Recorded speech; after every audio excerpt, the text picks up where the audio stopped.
America এবং ইরানের মধ্যে যদি ভালোভাবেই যুদ্ধ লেগে যায়, তাহলে আমেরিকা কি ইরানকে দখল করতে পারবে? ইরানকে কি এমন কিছু করতে পারবে যে ইরান আর কোনোদিনও মাথা উঁচু করে দাঁড়াতে পারবে না? এইরকম টেনশনে কিন্তু আপনারা অনেকেই আছেন। তাদের জন্য আজকের এই ভিডিওটা। আমি আমি যে কথাগুলি বলবো এটা মনোযোগ সহকারে শুনবেন। তাহলে আশা করি আপনারা কিছুটা হলেও বুঝতে পারবেন যে ইরানকে কিন্তু দখল করাটা প্রায় অসম্ভব।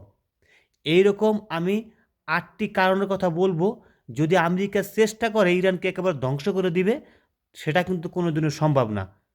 কিসের কারণে সম্ভব না সেটার আমি ৮টি কারণ বলি, একটু মনোযোগ সহকারে শুনবেন। ১ নম্বরে যে কারণটা আমি বলবো সেটা হচ্ছে কি, ইরানের বড় সেনাবাহিনী। ইরানে কিন্তু লক্ষ লক্ষ সেনা ও বড় রিজার্ভ আছে। অন্য অন্য দেশের তুলনায় ইরানের কিন্তু অনেক সেনাবাহিনী আছে এবং সেনাবাহিনী কিন্তু বর্তমানে রিজার্ভে আছে। ২ নম্বরে যে কারণটা আমি বলবো সেটা হচ্ছে কি, ইরানের মিসাইল শক্তি। হাজারের বেশি ব্যালিস্টিক মিসাইল আছে। ইরানের কিন্তু ব্যালিস্টিক মিসাইল আছে।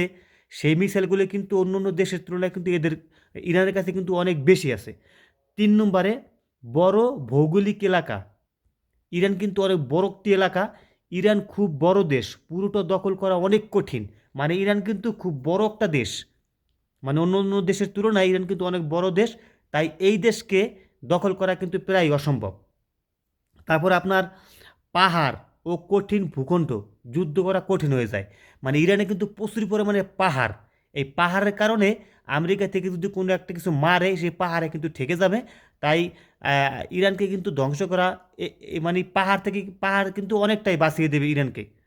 তারপর আপনার ৫ নম্বর, স্থানীয় জনগণের প্রতিরোধ ও দখল ধরে রাখা বড়ই কঠিন হবে।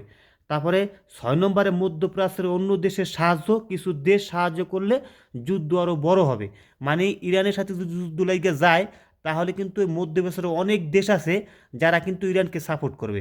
যেমন সৌদি আরব, তারপরে আপনার কাতার মাতার, এইগুলা যদি সাপোর্ট নাও করে তা তো সমস্যা নেই। আরও অনেক দেশ আছে, যেমন লেবানন আছে, তারপরে আরও কিছু কিছু দেশ আছে, তারা কিন্তু সাহায্য করবে ইরানকে। তারপরে আপনার উম, দীর্ঘ যুদ্ধের খরচ, অনেক টাকা ও সময় লাগবে। মানে যদি আমেরিকা ইরানকে মানে দখল করতে চায়, তাহলে কিন্তু অনেক দিন সময় লাগবে, এমনকি অনেক টাকা পয়সা লাগে যাবে আর কি। এই কারণে কিন্তু এটা সম্ভব হবে না। তারপর ৮ নম্বরে বিশ্ব রাজনীতি। মানে বিশ্ব রাজনীতি থেকে রাশিয়া এবং চীন রাজনৈতিকভাবে বাধা দিতে পারে। মানে চীন এবং রাশিয়া কিন্তু এই ইরানকে কিন্তু ভালোবাসে।